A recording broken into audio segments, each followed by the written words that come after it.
Hello, and welcome to the Change Podcast from the Joseph and Evelyn Lowery Institute for Justice and Human Rights. I'm Blake Osborne, and I'm the Director of Programming at the Lowery Institute.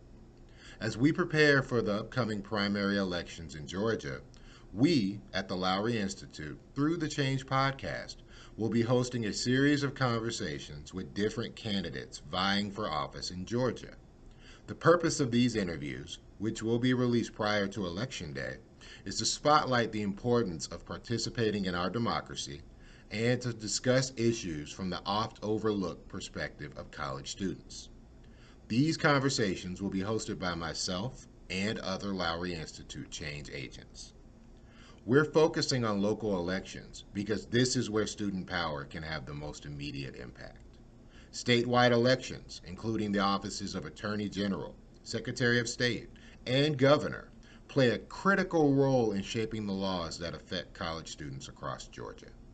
The decisions made by these offices affect everything from the cost of living, criminal justice, election reform, and economic development strategies, issues that directly impact every student's daily life. Before we begin, I want to be clear about our commitment to fair and comprehensive coverage. While we are speaking with individual candidates, we have invited all of the candidates in each race to participate in similar conversations. We are so grateful to those candidates who have accepted our invitations and will continue to reach out to those who have not responded as of the filming and recording of this interview. Democracy thrives on informed choice, and our students deserve to hear directly from everyone seeking their votes and the votes of the community. The Lowery Institute remains committed to nonpartisanship, and conversations should not be seen as an endorsement of a particular candidate. The Joseph and Evelyn Lowery Institute was founded on the principle that education, civic engagement, social justice, and community health are interconnected pillars of meaningful change. For over a decade, we've been developing change agents, students who don't just study social justice, but actively create policy solutions and community interventions. Our student engagement priorities center on authentic empowerment, not just encouraging students to vote, but ensuring that they have the knowledge, skills, and platforms necessary to shape the policies that govern their lives. Today's conversation embodies that mission, as our student host takes the lead in questioning today's candidate about the issues that matter most to their generation. As we begin, allow me to introduce our change agent host, Lawren Wilson, a current senior at Clark Atlanta University who will be helping to guide this conversation today. We are so grateful for you that you are joining us. Like, subscribe, follow us on social media and YouTube for more in our series talking to these candidates. Now, please enjoy the following interview and have a great day. My name is Lauren Wilson. I'm a senior political science major at Clark Atlanta University. And today we have Bob Trammell, who is a candidate for Attorney General here in Georgia. And we're going to be doing a series of interviews with all of the different candidates in Georgia. So thank you so much, Mr. Trammell, for coming in today. And you could give yourself a brief introduction as well. Well, Lauren, thank you so much for having me on the podcast. I'm Bob Trammell, and I'm running for Attorney General of Georgia. I was the Democratic leader in the State House of Representatives here for almost 4 years. I followed Stacey Abrams, and I live in the town of Luthersville, Georgia, which is a town of about 800 people in Meriwether County. Geographically, if you're looking at a map, that's about 20 miles south of Newnan, and we are east of LaGrange. And I'm running for Attorney General because we need an Attorney General who will stand for the rule of law, make life more affordable for Georgians, and defend the Constitution. And we need an Attorney General who will take on Trump, which means taking him to court and taking on Trump's enablers here in Georgia too. Wow, thank you so much for that. Okay, so we'll just hop right into the questions. So our first question, you kind of answered already, which is why do you want to run for Attorney General? But to get deeper into that, what do you feel sets you apart from the other candidates? Well, I think there are two. Those are two separate questions. So I'm going to answer the first part of that by saying, the why question, to go more deeply into that, is that we just live in an extraordinary moment in history where we're witnessing attacks on our democratic institutions day after day after day. With the second Trump administration, the minute they came into office, we saw attacks on law firms and law firms rolling over and capitulating. We saw attacks on colleges and universities where Trump again sought to insert the federal administration in unprecedented ways. And we saw a lot of universities, unfortunately, roll over, and particularly on things like Trump's attack on DEI in universities. And we also witnessed an attack on the media, unprecedented attacks on the First Amendment, where he literally sued media organizations and tried to get them to bend. And some of them actually settled lawsuits when they had absolute ironclad First Amendment defenses.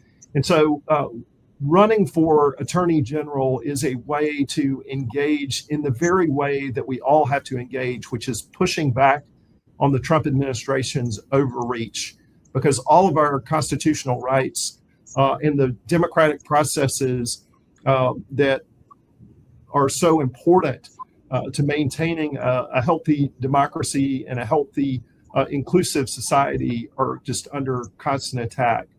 So the second part of your question about what differentiates our campaign in the primary is I am battle tested. I have been elected. I served as Democratic leader. I fought the Republicans every day on the floor when they did things like try to enact voter suppression bills, when they took away reproductive freedom of women with the 6-week abortion ban. That is an abomination of a law. It was the darkest day of my legislative service, the day that the House, against stringent Democratic opposition that we led, passed that bill.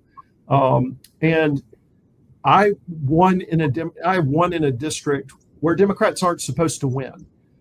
It was a district that, while they were electing me to the state house, they were also voting for Brian Kemp and narrowly voting for Donald Trump. And so we have an ability to go to every corner of Georgia and talk about the stakes and consequences of this election. We know what it's like to face very focused, intense Republican opposition in a general election campaign, because in 2020, a national Republican organization made my district the #1 legislative target in all of the United States, and spent $1 million to try to get me out of office because they knew we were doing a good job, and they desperately did not want a Democrat who could go to all parts of Georgia and talk about the bad things that Republicans were doing. Absolutely. Wow. That was hefty for sure, but did not fall on deaf ears. Okay, so going into our second question, we know that our democracy as we know it is under threat. So what does that mean for you as Attorney General, and what do you plan on doing specifically to combat this threat? Well, thank you for that question. I mean, our democracy, and in particular voting rights, are under assault every day. First by the Trump administration, and recently by the Supreme Court of the United States in the Calais versus Louisiana decision. So in light of that attack on voting rights, there are a lot of important responsibilities that the Attorney General's office has. But if we don't protect voting rights in our democratic process here in Georgia, literally nothing else is going to matter. That's why on day one as Attorney General, I have pledged to create a special voting rights division within the Attorney General's office that will be focused on making sure that we have a place in the Department of Law that is dedicated to protecting the voting rights of Georgians. And this is more, in light of the Calais decision, this is more important than it's ever been, because the Georgia legislature is going to attempt to redraw congressional maps. They're going to attempt to redraw legislative maps. But what else is going to happen is you're going to see this decision impacts not just those Congress and state legislative maps, but it impacts every level of government. Your county commission seats, your city council seats, your school board seats. And so Georgia needs a dedicated division to ensure that we are protecting participation and protecting voting rights in Georgia. Because one thing the Calais decision did is that it made the burden of proof in Section 2 cases under the Voting Rights Act very difficult. And that's why it's regarded as a decision that has eviscerated Section 2. But one thing we're not going to let happen is we're not going to take the Calais decision lying down. We're going to aggressively go to court, and we're going to aggressively challenge when legislature, city councils, county commissions try to do things that infringe on the right to political participation and on voting rights of Georgians. Absolutely. Yeah, I feel like the Supreme Court case decision has really sobered a lot of people, I guess you can say, on like the urgency that we need to be coming at, not just our executive and federal branches with, but definitely with our judicial branch. We need to have all our eyes focused on, both of these things and kind of getting back on our defense, because they are rolling back on some of the most protections that we have. So yeah, thank you for that. I'm glad to hear you reference that recent case for sure. Many college students have mentioned that protecting their votes are extremely important right now. Fulton County ballots were seized. So how do we protect college students' right to vote? And how do we keep them engaged in the process amidst so much distrust? Well, let me answer the second part first, and then come back to the Fulton County ballot seizure.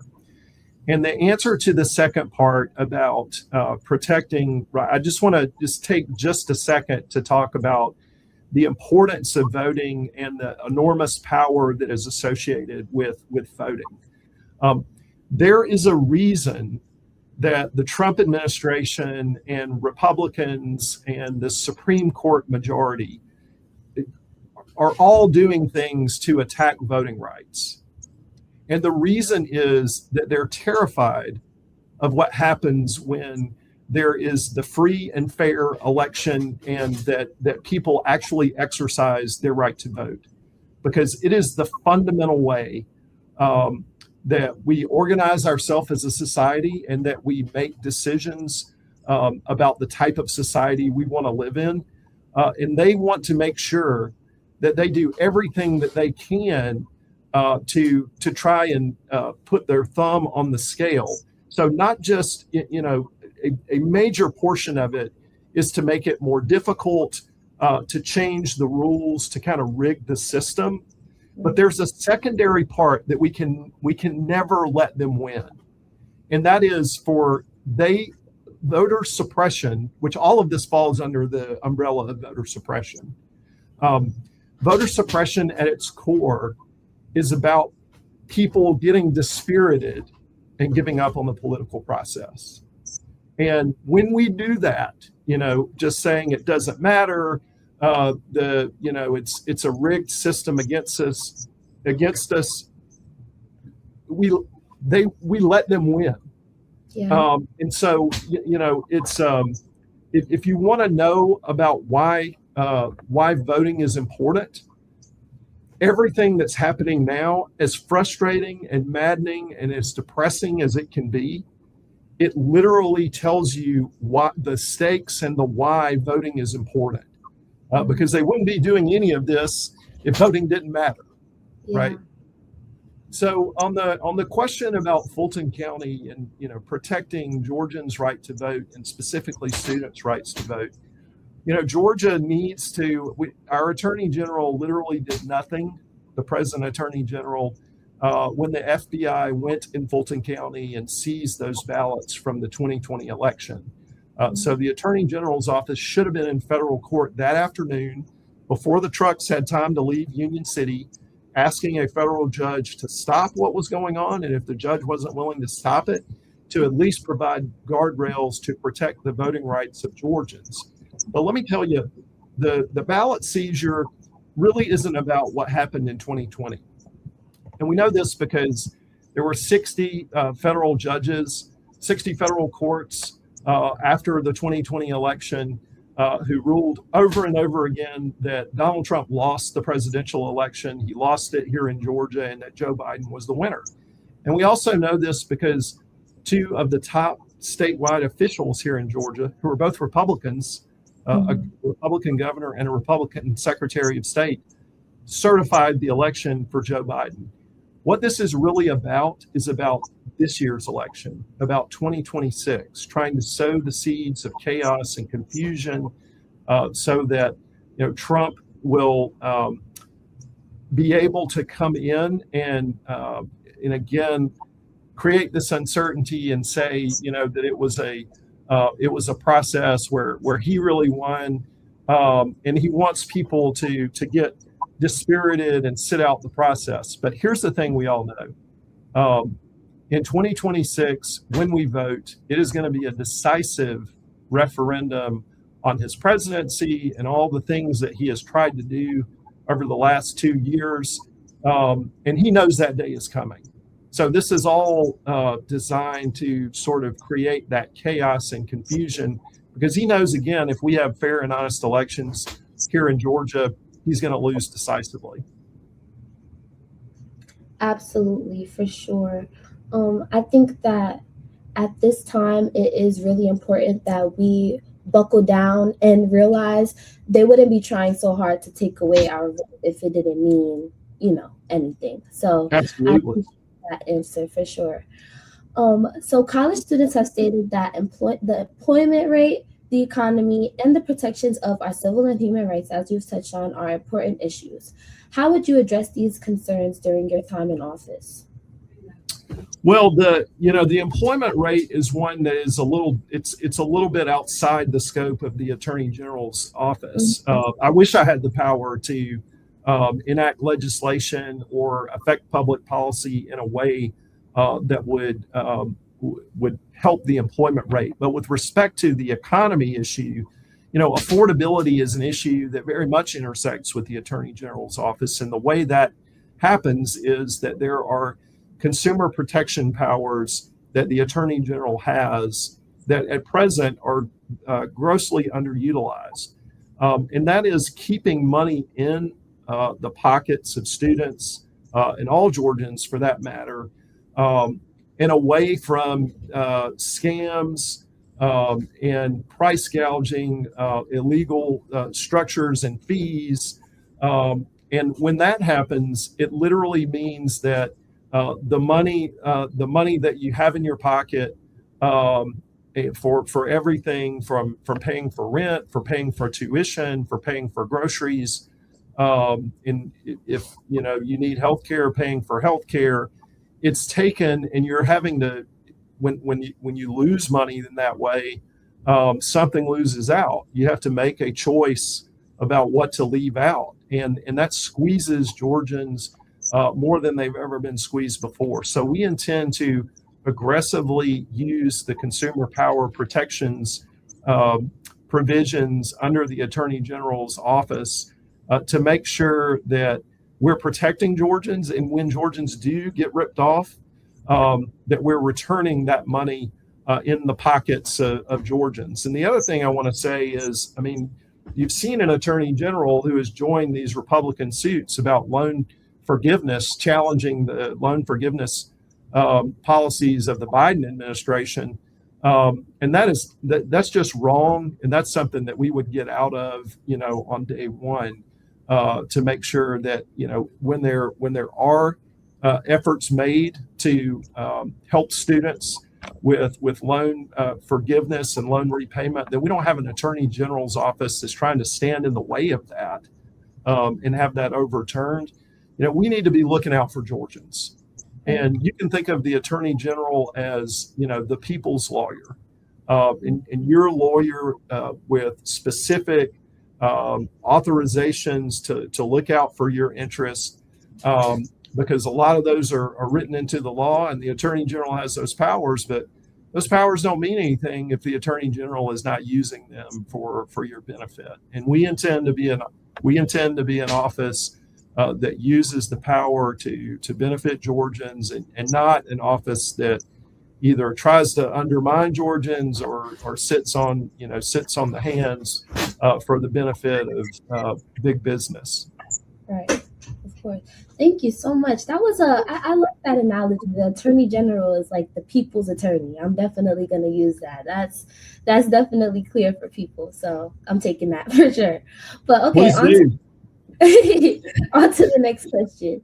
So during the legislative session, another issue that received a lot of attention surrounded the construction of data centers across Georgia, with a lot of questions about ensuring environmental protections. What is your stance on the expansion of data centers in Georgia, and how would you, as Attorney General, the people's attorney, ensure that these companies comply with privacy and environmental rules?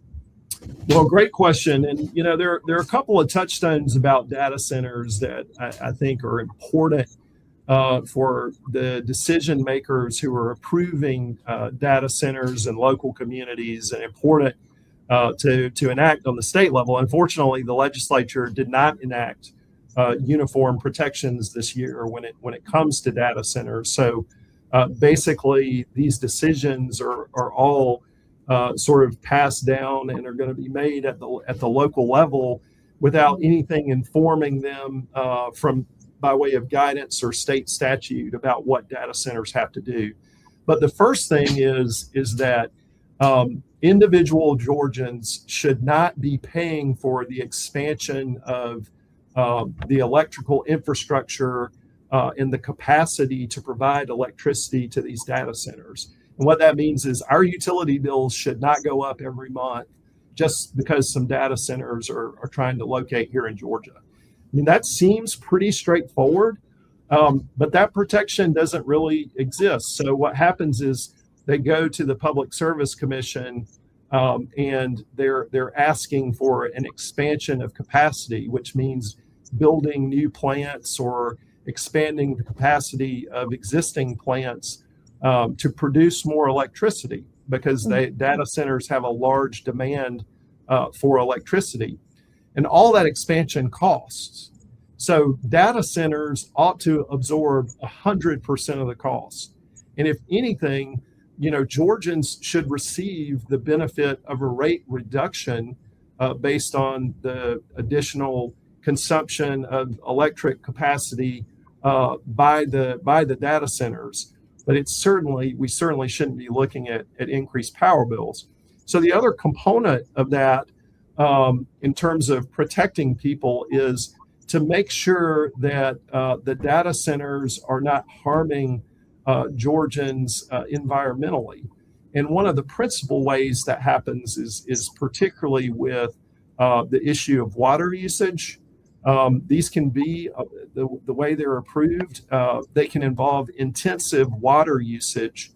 And, if, again, that comes down to an issue where if the local community and residents are negatively impacted by the location of a data center, if their water bills go up, or if they, wake up one day and, the faucet slows down to a drip because the resources that it's consuming are taking away or harming or outstripping the capacity of the local government's water authority to provide water to its residents. That's a nightmare scenario, and it's a real world scenario. So the Attorney General's office, in terms of duties, I think one of the things that we have to do is make sure that we're policing those permits and making sure that they're not gonna leave Georgians in a situation where you wake up one day and your drinking water is you don't have sufficient amount because they located some water consuming data center facility that's literally sucking all the water out of the system. And then the second thing is, I think that residents have a lot of concern that these companies come in and they promise the sky, that they're going to bring all this, they're going to bring all this money. They're going to do all this infrastructure improvement. And I think what Georgians really want is they want some accountability.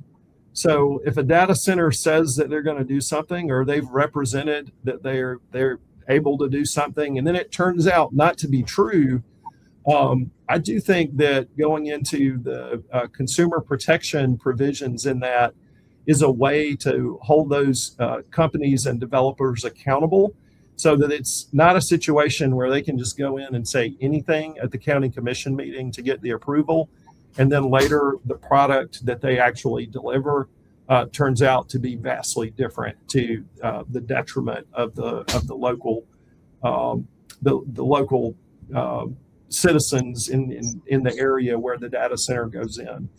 So I know that's a long answer, but I think that's the role of the Attorney General: policing the environmental permits and making sure that they're held accountable to what they have represented that they're going to be able to do when they locate a data center. Absolutely. I appreciate that answer. It may have been a long answer, but this is a nuanced issue, and it's one that has been increasing in notoriety over time, not just in Georgia, but all throughout our nation. We have data centers popping up and affecting many different communities in a lot of different ways. So that kind of leads us into our next question, which is about AI. So another big issue that you've highlighted during your campaign concerns the use of AI. AI is now being used in schools, elections, and in businesses in good ways, but in also less positive ways. How can Georgians be protected from deep fakes or other sinister uses of AI? Yeah, so, two things. I mean, one, we have to make sure that we have statutory protections for Georgians against that keep pace with the technology. And the legislative process is always a number of steps behind the technology. But there are tools in existence, and we just have to use those tools. So when people use deep fakes, and when they use AI in increasingly sophisticated ways to scam Georgians, we have to make sure that we are aggressively going after them and taking them into court. And that will essentially serve notice that, listen, Georgia is a state that you don't want to try and mess around in, because there's an attorney general's office that is going to sue or prosecute to the fullest extent of the law. And that's the way we have to protect Georgians. I mean, this is an incredibly concerning piece because, if you scroll through your spam text messages, you're going to get a couple a week at a minimum that are some company that is trying to take advantage and scam you. And so as AI increases and improves the quality of these scams, and I'll give you an example, which a number of your podcast listeners and viewers will probably have seen. There's the one about you have an unpaid parking ticket, or you have an unpaid traffic ticket in a place that you've never gone through, or maybe you have gone through, and it's saying, click this link and go to it. For a lot of for a lot of your viewers, you probably say, this is obvious spam, right? So you kind of disregard. But there are a lot of Georgians who get really concerned when you get a text like that. And they think that there's a possibility. And, we also, at my law office, we have fielded this call, about jury duty. You get a text or you get a phone call, and it's from somebody that says, you missed jury duty and we're good. There's a warrant for your arrest. And you can resolve it by, going and paying, this online. And people just panic. I mean, that's that's the nature of, they create this chaos and panic. And so as AI gets more sophisticated, the long and short of it is, these are going to look more credible. Because I already get calls about these scams when they pop up, and people, are earnestly concerned. Look, I might have missed jury duty. So these scams just have to be prosecuted and, taken to court and made an example of. And then, on the legislative side, we've got to make sure that every legislative session, we're trying to keep pace with the developments, and we're putting the necessary tools for not just the Attorney General's office, but local district attorneys to have what they need to protect their citizens and constituents. Absolutely. Another one that I've seen a lot, definitely on my phone and my friend's phone, sometimes like the DMV and saying that, certain things are expired. For me, I'm always getting a new job that's like paying $500 a week and all of this type of stuff, trying to get my information. So there is so much of that happening, and a lot of, the most vulnerable amongst our populations are falling victim to it. So it's really sad to see, and it does need to be addressed. So I appreciate you for bringing that up. Okay. Yeah, and so one other thing I want to say about that, when you're talking about most vulnerable, I mean, our senior population is like a perfect target for this, because they didn't grow up with cell phones. It's a newer technology for them, and my mom is so happy Mother's Day one day to my mom. But when she gets a text, she looks at the text differently than I do or than my children do, and it just she got something. I mean, they mom and seniors grew up in an age that didn't have text communications, and so they get something, they tend to believe it more. And so she'll sometimes call me about things that they to us may seem like they're an obvious spam or scam, but for her, it worries her, and so I worry deeply about these what's flying under the radar and getting through in our seniors. And the other piece of that is a lot of times there's an embarrassment that they did get taken, that they paid some money and they don't. So we've definitely got to make sure we protect our seniors.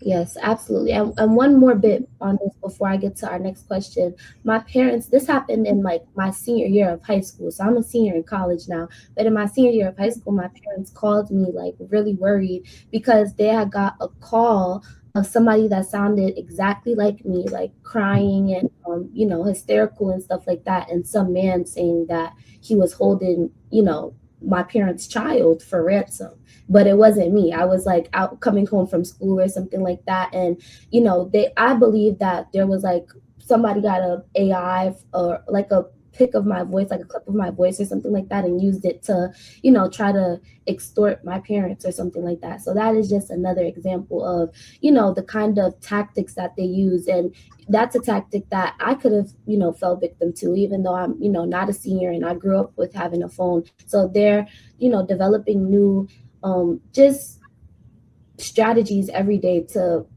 harm people. So I appreciate you for bringing up this issue. And I really do hope that, we get to do something about this as a country and as a nation. Okay. Absolutely. So on to our next question and our final question. What commitments will you make to engage and empower young voters across the state, like the ones here in the Atlanta University Center? Well, I think that the number one commitment is talking about, the engagement with the voting rights protection, that we want to make sure that we're protecting the voting rights of all Georgians. So we commit specifically because there is a specific type of voter suppression that occurs for students, where it's making it more difficult to vote. Like if you vote absentee, if you're away from home and you haven't changed your registration to vote locally and in person, that they make it difficult. They've already passed the signature match, but to try and put a burden that falls more heavily on students, because you're there, you're going to school, and you may not have time to go if your ballot is challenged. Go home and try and prove that, yes, this is my vote. And so I think having the Attorney General's office involved in the protection of voting rights is a place where Georgians can feel more confident that somebody is looking out and trying to protect their interests. But the other thing is that our office is going to be an open door for issues that may come up, if those are uniquely to students or young people. Our office we are going to use the powers. We want to get the office right, and we want to use the powers of the office to protect Georgians. And so we're going to make that office user friendly in a way that if it comes on our radar that there's something that needs to be done with the powers of the Attorney General, then we intend to do it. And then the final piece of this is that I believe deeply that we have to for any elected official in Georgia, we have to make sure that we are providing the experience for the next generation of leaders in our state and country. And so we are deeply committed to that in terms of a robust internship process, and to make sure that we are providing those opportunities, because we need people in public service to put their hands on the steering wheel of democracy and make sure that we get this car away from and out of the ditch, and that we keep it in the middle of the road for a long time in the future. And providing those opportunities to give experience, it opens doors and paths to things like running for county commission seats, state legislative seats, ultimately Congress. And we've got to make sure that we're doing that, and we're fundamentally committed to do that, and look forward to the day where the next generation of leaders are in charge and steering the ship of state in the right direction. Yes, that was an awesome answer. Well, thank you so much. So that concludes our interview. Those are all of the questions that we have for you today. But again, we thank you for your time today, for coming in and answering our questions and being so thorough. And we definitely appreciate you, and we can't wait to get this out to our students so that they can be more educated on what your role is, your potential role is as Attorney General, and the impact that you plan to make. So thank you so much again. I'm grateful for the chance. And if you're listening out there on the podcast, if we can ever be a help, just say that you heard us on the podcast and you'd like to take advantage of the opportunity to get that experience that we're talking about. We look forward to hearing from you. All right. Well, thank you so much. You have a wonderful day, and good luck with everything. Thanks so much. Thank you for joining us for this episode of The Change. We hope you enjoyed our conversation with today's elected official. Like, follow, subscribe to us on YouTube and social media for more conversations about these and other important topics. Thank you, and have a great day.